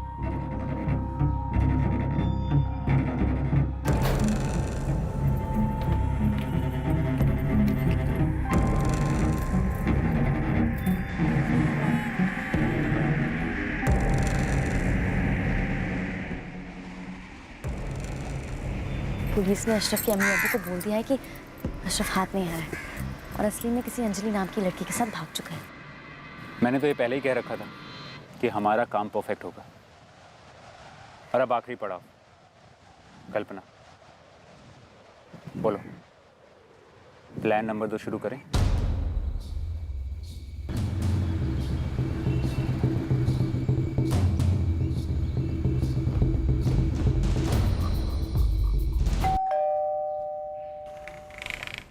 जी अंजलि चौबे यहीं रहती है? हाँ जी, बात क्या है? अंजलि है घर पे? जी हाँ, वो रसोई में खाना बना रही है। आप कौन? मैं sub inspector Subhash Raghuvanshi, Madhobagh police थाने से। अंजलि? हाँ बेटा। अंजलि, अशरफ कहाँ है? अशरफ? कौन है अशरफ? मुझे क्या पता कि ये कौन है, और आप मुझसे क्यों पूछ रहे हैं?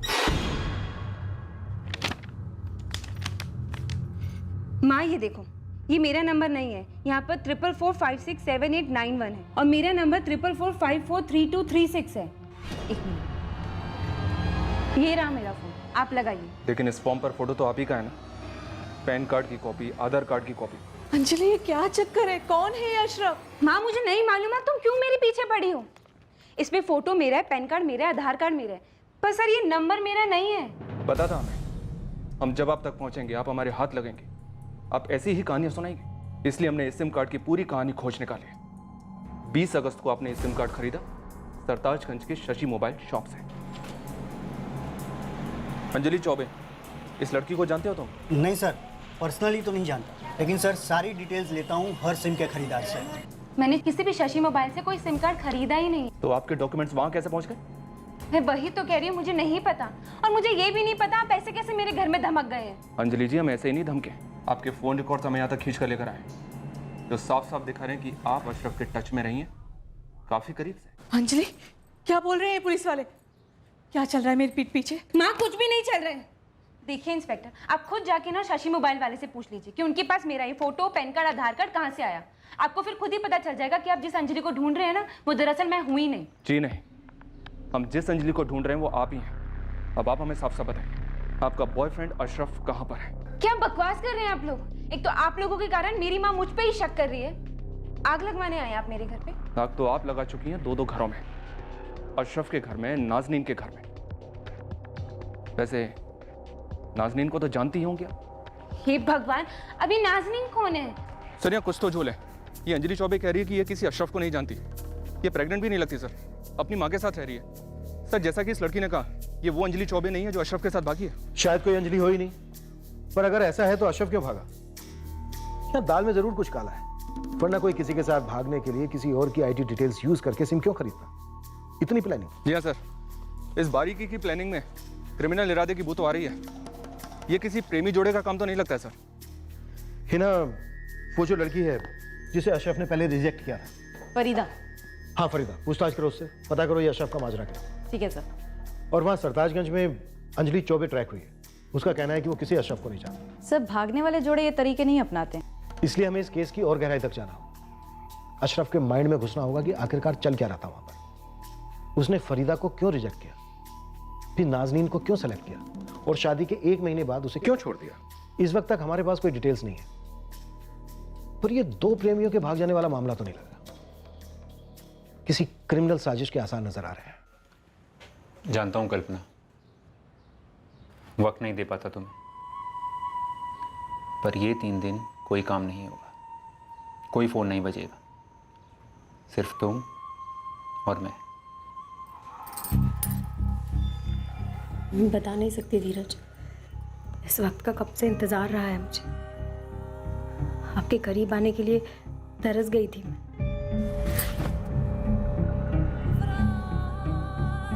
मैं भी कल्पना, मैं भी। परसों मैं कल्पना को उज्जैन घुमाने ले जा रहा हूँ। उसके लिए वो अपने पति धीरज के साथ खुलकर घूम रही होगी, लेकिन हमारे लिए वो अपने बॉयफ्रेंड सलमान के साथ होगी, दुनिया से छुपकर गुरछर्रे उड़ा रही होगी।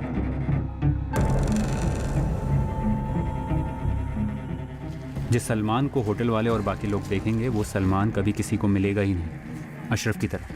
अगर कुछ मिलेगा तो वो होगी कल्पना की लाश और उसका सुसाइड नोट। इस सब के बाद, इन सब से दूर हम फिर से मिलेंगे। दुआ करती हूँ कि इसके बाद हमारी ज़िंदगी में कभी कोई कल्पना ना आए, कोई अशरफ ना आए, बस हम और सिर्फ हम रहे एक दूसरे की ज़िंदगियों में। देखिए मैडम, मेरा अशरफ से कोई ताल्लुक़ नहीं है। आप मुझसे ये सवाल क्यों पूछ रही हैं? मैं सिर्फ उनसे एक बार मिली थी, वो भी हमारे घर, पेरेंट्स के सामने। हाँ फरीदा, पता है, पर जैसा कि मैंने तुम्हें बताया कि अशरफ ने एक नाजनीन नाम की लड़की से शादी की और 4 हफ्ते बाद ही किसी हिंदू लड़की के साथ भाग गया। देखिए मुझे ये सब मत बताइए, मुझे इन सब बातों में कोई इंटरेस्ट नहीं है। मैं सिर्फ इतना जानना चाहती हूँ कि क्या अशरफ ने तुम्हें इस अंजलि के बारे में कुछ बताया था? क्या उसी की वजह से ना कहा था तुमको? अगर उसने ये कहा है तो आप उसी से पूछिए। सीधे सीधे जवाब दो, वरना तुम्हें थाने आना पड़ेगा। देखिए मैडम, मैं सब कुछ बता चुकी हूँ। अब ना तो मेरे पास टाइम है थाने आने का, ना ही कोई कारण। मेरे पास टाइम भी है और कारण भी। थाने नहीं तो बोलो कहाँ होगी, मैं पहुँच जाऊँगी।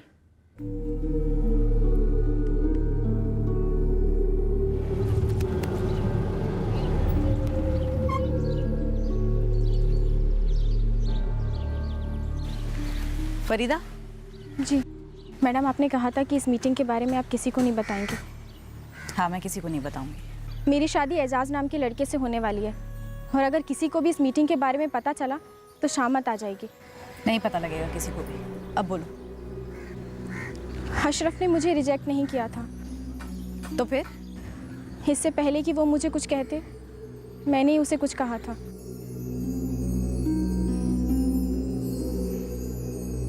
मुझे आपसे कुछ कहना है। बेशक, खुल कर कहिए। उसका नाम एजाज है।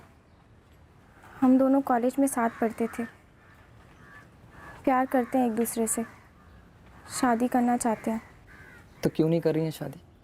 एजाज जॉब ढूंढ ही रहे हैं, इसलिए अभी हम अब्बू के सामने कुछ नहीं कह पा रहे हैं। तो मुझसे क्या चाहती हैं आप? ना कर दूं आपके रिश्ते को? अगर मैं अम्मी अब्बू को कहूँगी तो वो शायद नहीं मानेंगे और मुझ पर शक भी करेंगे, लेकिन आप कहेंगे तो कोई सवाल नहीं करेगा। प्लीज़ आप समझिए, मैं एजाज के अलावा किसी और के साथ खुश नहीं रह पाऊँगी। फरीदा, बड़ी फ्रैंक हैं आप। इतने साफ दिल से सब कुछ कह दिया आपने। सच कहूँ तो मुझे पसंद आ गई हैं आप। आपकी पसंद हमारी ज़िंदगी बर्बाद कर सकती है। ऐसा बिल्कुल नहीं होगा। आप जो चाहती हैं मैं वही करूँगा। और उसने वही किया। बहुत ही डिसेंट बंदा है मैम। सारा जिम्मा अपने ऊपर ले लिया, एक तरीके से मुझे आज़ाद कर दिया एजाज से शादी करने के लिए, जो कि अब होने वाली है। उस वक्त तो मैं उन्हें शुक्रिया नहीं कह पाई, लेकिन अब वो जब भी मिलेंगे तो मैं उन्हें शुक्रिया ज़रूर कहना चाहूँगी। सर, अगर अशरफ फरीदा की फीलिंग्स की कदर कर सकता है तो वो नाज़नीन की ज़िंदगी की कदर क्यों नहीं करेगा? बड़ा ही समझदार और सेंसिटिव लड़का मालूम होता है।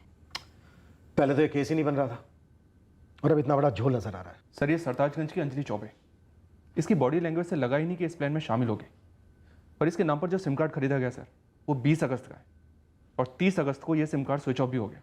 और इन 10 दिनों में इस नंबर से सिर्फ अशरफ को कॉल किया गया सर। ये काफ़ी अटपटा है, काफ़ी ज़्यादा। सर, अब तक अशरफ का कैरेक्टर जिस तरह से निकल के आया है वो कोई साजिश करने वाला लड़का लगता नहीं है।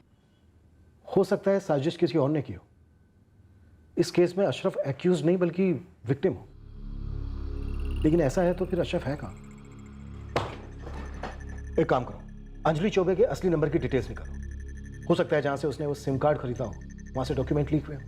और ये जो नंबर है 10 दिन वाला, इसके SMS टेक्स्ट निकलो। जरूरत पड़े तो DCP ऑफिस से लेटर देना। जी सर। सर, एक काम करते हैं, इस नाजनीन को भी स्कैनर पर डाल देते हैं। इसके कॉल कोड्स निकलवाता हूँ मैं। सर, ये अशरफ अगर विक्टिम है तो अशरफ के माँ बाप ने तो ये साजिश नहीं की होगी, तो बचा कौन? नाजनीन। करेक्ट। लगा दो एक लेडी कांस्टेबल को नाजनीन के पीछे। सर, अपने खबरों को एक्टिवेट कर दो। अभी तक हमें यह मालूम नहीं है कि क्राइम क्या हुआ है, ये भी पता नहीं है कि अशरफ कहाँ है। एक बार हमें अशरफ मिल जाए, उससे क्राइम का भी पता चल जाएगा। अम्मी, बाजार से कुछ चाहिए? मैं तरका जा रही हूँ। ना रे, कल शाम सब कुछ ले लिया है, तू जा।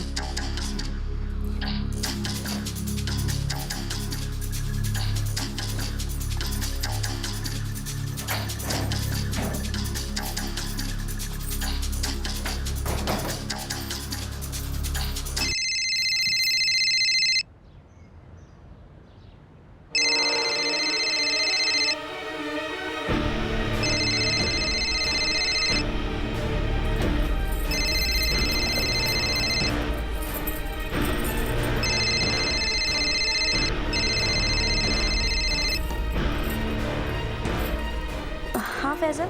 नाज़नीन, एक बात बता, अशरफ से मेरी मुलाकात कब हुई?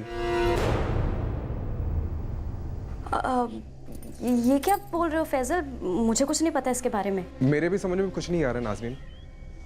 मैं ना तुम्हारे निकाह में आया था और ना ही वलीमा में, और अशरफ से मेरी फ़ोन पर कोई बात नहीं हुई। मेरे पास उसका फ़ोन नंबर तक नहीं है, फिर भी पुलिस कह रही है कि मैं उसे दर्जनों SMS भेज रहा हूँ। जी, 20 अगस्त से 29 अगस्त तक तुमने रोज सुबह अशरफ को गुड मॉर्निंग के मैसेजेस किए। हमें ज़्यादा देर नहीं लगी 2 और 2 मिलाने में कि तुम ही नाजनीन के चचेरे भाई हो सरताजगंज वाले। देखिए मैडम, आपको कोई गलतफहमी हो रही है। नाज़नीन के शौहर अशरफ से मैं मिला तक नहीं हूँ, SMS क्या भेजूंगा? 22 अगस्त को अशरफ का मैसेज है तुम्हें भाई फैजल, तुम्हारे मैसेजेस और जोक्स पढ़कर इतना हंसा हूँ कि आंखों में पानी आ गया। कल खाने पर नाज़नीन तुम्हारे लिए पसंदें बनाएगी, खूब मज़े करेंगे, आना ज़रूर, भूलना नहीं। मैम ये बिल्कुल नामुमकिन है, मेरा अशरफ से कभी भी कोई कांटेक्ट नहीं रहा है। और ये जो नंबर आप बता रही है 4445678891, जी, ये मेरा नंबर नहीं है। मेरा नंबर तो ये है जिस पर हमारी बात हो रही है। नाज़नीन, मुझे पुलिस ने माधोबाग बुलाया। पुलिस कह रही है कि मैंने तुम्हारे घर अशरफ और तुम्हारे साथ खाने पे आना था। ये सब हो क्या रहा है? मुझे कुछ नहीं पता फैजल, सच्ची में कुछ नहीं पता। मैं रखती हूँ फोन। हाँ,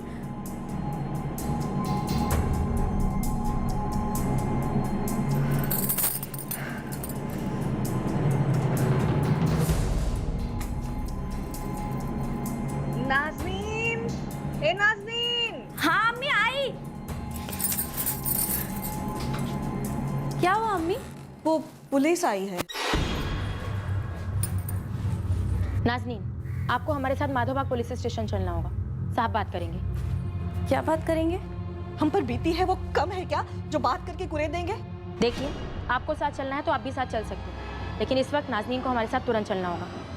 इनके पति अशरफ की खबर आई है।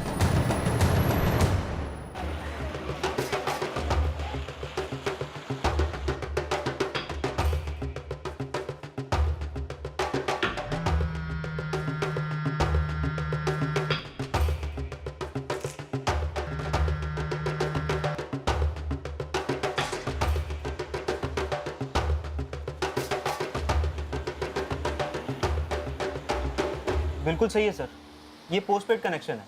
4445432236 अंजलि चौबे के नाम से मेरी दुकान से इशू किया गया है सर, अप्रैल 2015। तो इस सिम होल्डर की पूरी डिटेल्स तो होंगी ही ना तुम्हारे पास? आईडी वगैरह की कॉपीज तो रखते ही होगे अपने पास।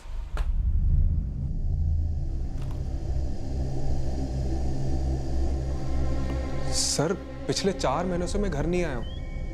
नाज़नीन के निकाह और वलीमा दोनों में नहीं था। और ये अशरफ को मैं जानता तक नहीं हूँ, उसे गुड मॉर्निंग क्यों बोलूँगा, जोक्स क्यों भेजूंगा सर? एक सवाल है, सीधे सीधे जवाब दें। पूछिए सर। तुम्हारा और नाज़नीन का कोई अफेयर चल रहा है? ये क्या वाहियात बकवास कर रहे सर आप? नाज़नीन मेरी चचेरी बहन है। अरे मैडम, कब से बिठा के रखा है? क्या क्या बात क्या है? क्या पता चला अशरफ के बारे में? कुछ पता चला कि नहीं? बताएगी आप? मैडम, मैं और फैजल नाज़नीन के बड़े चचेरे भाई हैं, और आप लोग इतना घटिया इल्जाम लगा रहे हैं। और ये फैजल वाली बात मैडम पूरी तरह से झूठ है। नहीं इलियास, ये झूठ नहीं है। फैजल सिर्फ अशरफ से टच में ही नहीं था, बल्कि अंजलि चौबे के नाम पर खरीदे हुए जाली सिम कार्ड से उससे टच में था। फैजल ऐसा क्यों कर रहा था इलियास? मैडम, ये कोई बहुत बड़ी साजिश है जिसमें फैजल को फंसाया जा रहा है। वो तो एक सीधा साधा और मेहनती लड़का है मैडम। कौन अंजलि? कहाँ की अंजलि जी? सर, मैं आखिरी बार बोल रहा हूँ, मैंने कोई भी फोन डॉक्यूमेंट्स नहीं चुराए और ना ही कोई जाली सिम खरीदी है, और मैं किसी भी अंजलि नाम की लड़की को नहीं जानता हूँ। और रही बात नाज़नीन की, सर वो मेरी चचेरी बहन है और उसके साथ किसी भी किस्म का रिश्ता जोड़ना शर्मनाक है सर। एक्चुअली शर्मनाक क्या है मालूम है? शर्मनाक है अशरफ जैसे सीधे और सेंसिटिव आदमी पर इतनी कालिक पोतना। और इस कालिक को अब तुम साफ करना शुरू करोगे। सीधे सीधे बोलो, अशरफ कहाँ है? क्या क्या तुमने अशरफ के साथ? देखिए सर, मुझे फंसाया जा रहा है। अजीब है सर, सिर्फ इस एक सिम कार्ड की डिटेल मिसिंग है, बाकी सारे हैं, सिर्फ ये वाला कहीं मिसप्लेस हुआ है। मिसप्लेस नहीं, मिसयूज हुआ है विकास राणा। अंजलि चौबे से हमने खुद क्रॉस चेक किया है। उसने अपने आधार कार्ड, पैन कार्ड की एक फोटोकॉपी और अपना एक फोटोग्राफ तुम्हें दिया था जब उसने सिम खरीदा था। अब तुम हमें सीधे सीधे ये बताओ कि अशरफ मिसिंग केस से तुम्हारा क्या ताल्लुक है? Ashraf missing case? सर कौन है अशरफ? ये अशरफ है जो भाग गया है, और ये है नाज़नीन, उसकी बीवी, जो इस बात का दावा करी है कि उसका पति उसे छोड़कर किसी अंजलि चौबे के साथ भाग गया है। और यह है फैजल, नाज़नीन का चचेरा भाई, जो अंजलि चौबे के नाम पर खरीदे गए फर्जी सिम कार्ड से अशरफ के टच में है। अब इन सब के बीच में तुम क्या कर रहे थे और कहाँ थे? सर मैं इन तीनों में से किसी को नहीं जानता। हाँ, अंजलि चौबे की डिटेल मेरे यहाँ दिए गए थे, लेकिन आप मेरा यकीन मानिए सर, मेरी परमिशन के बगैर इन डॉक्यूमेंट्स को कोई छू भी नहीं सकता है। 20 अगस्त को सरताजगंज के चौक मार्केट की शशि मोबाइल शॉप से अंजलि चौबे के नाम पर एक नया सिम कार्ड खरीदा गया, और 101% आईडी की कॉपीज तुम्हारी ही दुकान से चुराई गई है। इस दुकान को मैं अकेला संभालता हूँ, अगर कोई हेल्पर रख भी लूँ तो ये डॉक्यूमेंट संभालने का काम तो मैं अकेला ही देखता हूँ सर। तुम्हारा माधोबाग या हबीबपुर से कोई कनेक्शन है? हबीबपुर? हाँ हबीबपुर, जो माधोबाग से तकरीबन 15 किलोमीटर की दूरी पर है। सर हबीबपुर से तो मेरा दोस्त धीरज है। और वो 20 अगस्त को मेरी दुकान पे भी आया था। तू सरताजगंज आते रहता है काम के सिलसिले में और पूरे 6 महीने बाद अपना थोपड़ा दिखा रहा है। इसका पूरा नाम क्या है और नंबर क्या है इसका? सर उसका पूरा नाम धीरज मौर्य है, लेकिन सर वो नाजनीन अशरफ, उसका इस सब से क्या कनेक्शन होगा? वो तो हम पता लगाएंगे धीरज मौर्य से। तुम सिर्फ उसका नंबर दो।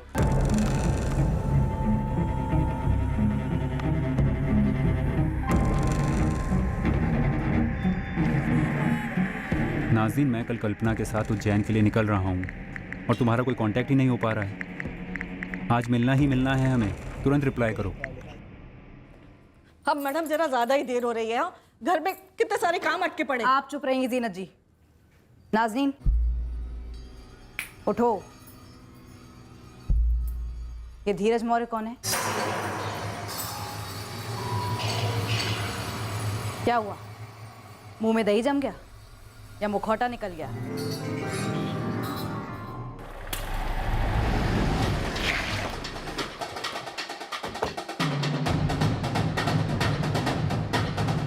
धीरज मौर्य जी। नाज़नीन क्या हुआ? वो हमसे कह रही है कि वो किसी धीरज मौर्य को नहीं जानती, इसलिए मैंने सोचा क्यों ना तुम्हें उसके सामने खड़ा कर दिया जाए।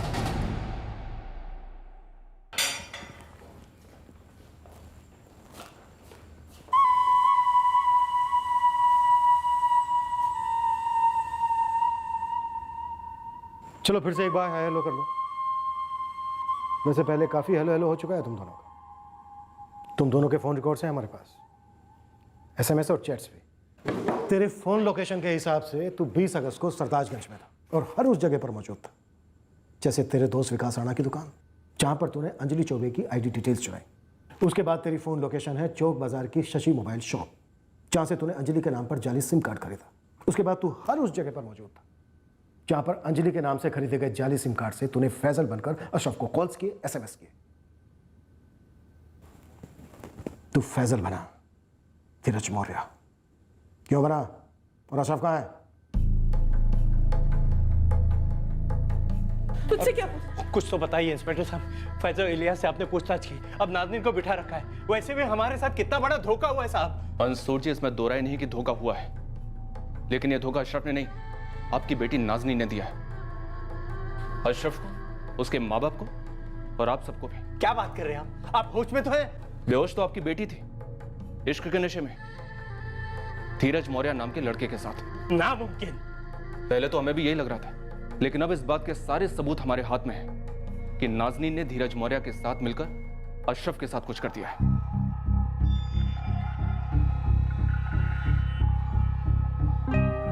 धीरज, नाज़नीन, बोलो कहाँ है अशरफ? क्या किया उसके साथ? खोल दो मुंह, नहीं तो तुम दोनों के पुर्जे पुर्जे खोल दिए जाएंगे। अच्छा सुन, तू 10 मिनट बैठ और देख कोई कस्टमर आए ना तो रोक के रखना, मैं फटाफट लंच पैक करा के आता हूँ, ठीक है? हाँ आराम से, मैं हूं ना।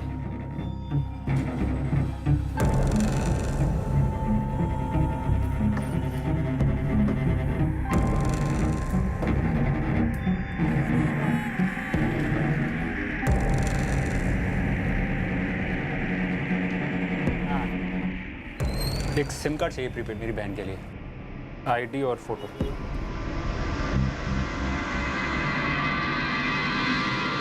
अंजलि चौबे, इलियास, फैजल, बेझिझक इस्तेमाल किया इनका।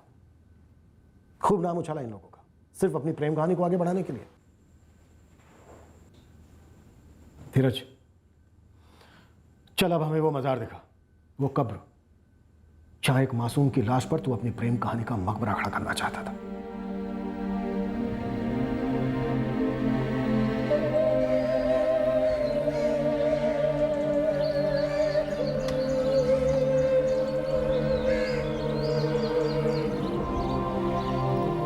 इतनी शातिर निकली तू।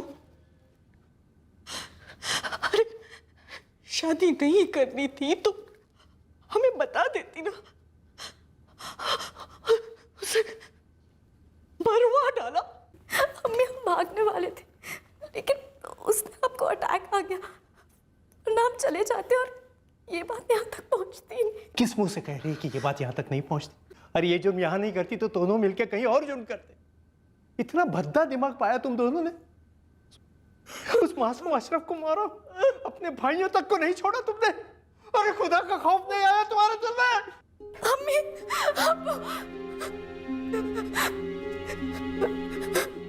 अशरफ,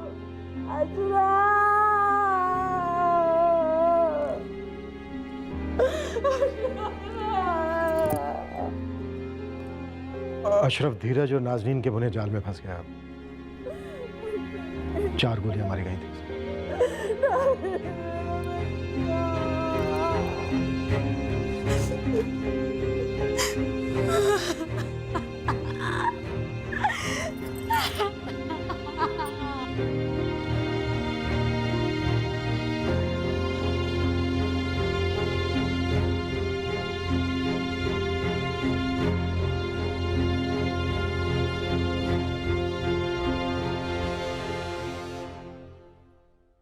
हर बार की तरह इस केस में भी सबक काफी लाउड और क्लियर है। जुर्म के पंख मोम के बने होते हैं। कानून की रोशनी में उनका पिघलना लिखित है, तय है। और रही बात प्यार की, तो वो प्यार कैसा प्यार जो किसी आदमी या औरत को एक बेहतर इंसान बनाने के बजाय एक बदतर हैवान बना दे।